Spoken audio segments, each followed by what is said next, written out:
Hello viewers, আশা করি সবাই ভালো আছেন। তো আজকে চলে আসলাম নতুন একটি ভিডিও নিয়ে আপনাদের সামনে। ভিউয়ার্স, বনের মাঝখানে কিছু লোক কি যেন খুঁজতেছে। চলুন কি খুঁজতেছে সেটা আমরা কাছ থেকে দেখবো। এসে আমি পড়ে গেলাম বিপদে। বনে নামার মতো নাই কোনো রাস্তা। অবশেষে জঙ্গল দিয়েই নামার সিদ্ধান্ত নিলাম। গিয়ে এক লতের সাথে পা বাজে জন্য পড়ি নাই, হয়তো আমার শরীরটা পেকে ভরপুর হয়ে যাইতো। অবশেষে আমি বনে নামলাম। বনে নাইমা তো পড়ে গেলাম আরেক বিপদে। যাইতে হলে আমাকে পেকে নামতেই হবে।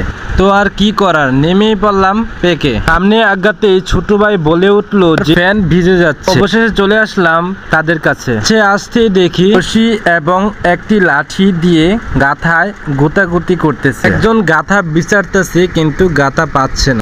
আপনাদেরকে স্পষ্ট দেখানোর জন্য আমি নেমে পড়লাম পেকে। ব্যাগের ভিতরে সেই জিনিসটা ধরে রাখে। যদি আপনি গ্রামের হন তাহলে আপনি বুঝতে পারবেন এটাতে কি রাখে। এক ভাই দেখতে পাচ্ছেন দুই হাত দিয়ে গাথায় কি যেন করতেছে। খুবই সাবধানতার সাথে কাজটা করতেছে। আরেক ভাই পড়ে গেল বিপদে। তার যে লাঠিটা ছিল ওই লাঠিটা পাচ্ছে না।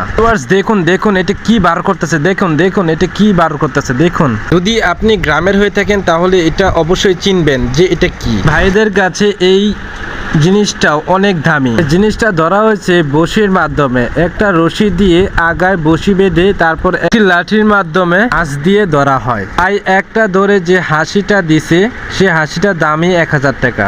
ভিউয়ার্স, আজকে এই পর্যন্তই।